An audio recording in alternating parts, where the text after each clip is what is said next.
Mevrouw Wever-Groes, mag ik u het woord geven? Dank u wel.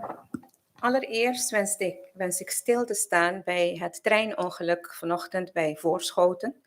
Onze gedachten gaan uit naar de slachtoffers en de betrokkenen. Bon dia. Met veel genoegen sta ik hier voor jullie vandaag, met gevoelens van vreugde, opluchting, ook eigenaarschap en met een enorm verantwoordelijkheidsbesef. Want wat we vandaag hebben ondertekend is de formalisering van de werkwijze die we de afgelopen bijna 3 jaar hebben toegepast. Want in Aruba werken we al bijna 3 jaar aan de uitvoering van de landspakketten. Maar wat we vandaag hebben bereikt is meer dan het wel of niet voortzetten van de COHO. Het gaat verder.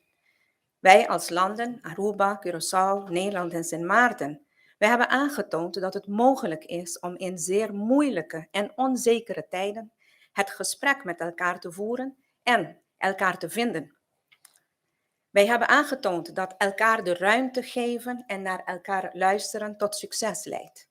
En dat het respecteren van onze volksvertegenwoordigers cruciaal is voor onze rechtsstaat. Hoe anders was het gevoel bijna 3 jaar geleden, toen ik voor dezelfde tafel stond, min of meer. Toen leek het alsof de wereld ondersteboven was. En ja, Aruba was heel hard geraakt door de pandemie. Niet alleen uit socio-economisch perspectief, maar ook in koninkrijksverband. De pandemie heeft laten zien dat we in elkaar moeten blijven investeren, elkaar moeten blijven zien en zien zitten. En het is natuurlijk geen makkelijke opgave. We worden vaak ingehaald door onze dagelijkse realiteiten. En gek is dat niet als je beseft dat veel mensen elke dag worstelen om vooruit te komen.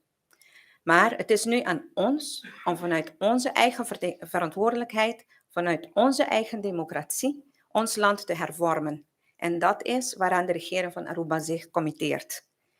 Met je toestemming wil ik even overgaan naar het papiermens. Natuurlijk.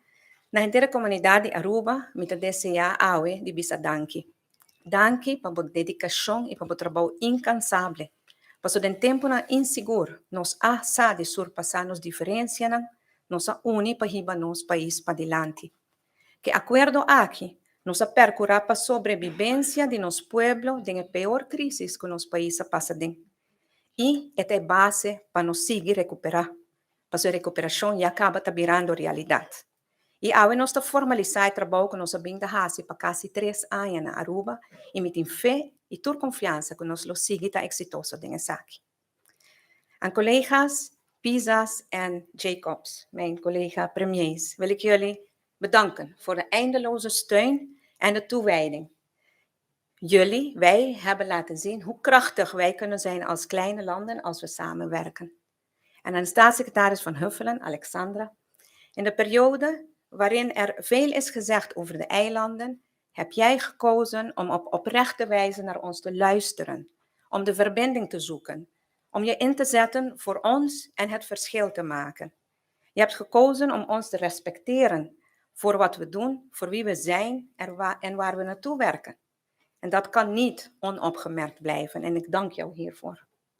Het is nu aan ons om de bestaande tekorten op te heffen, de kansen te benutten op basis van respect en gelijkwaardigheid. Van een punt naar een komma. Ik dank u.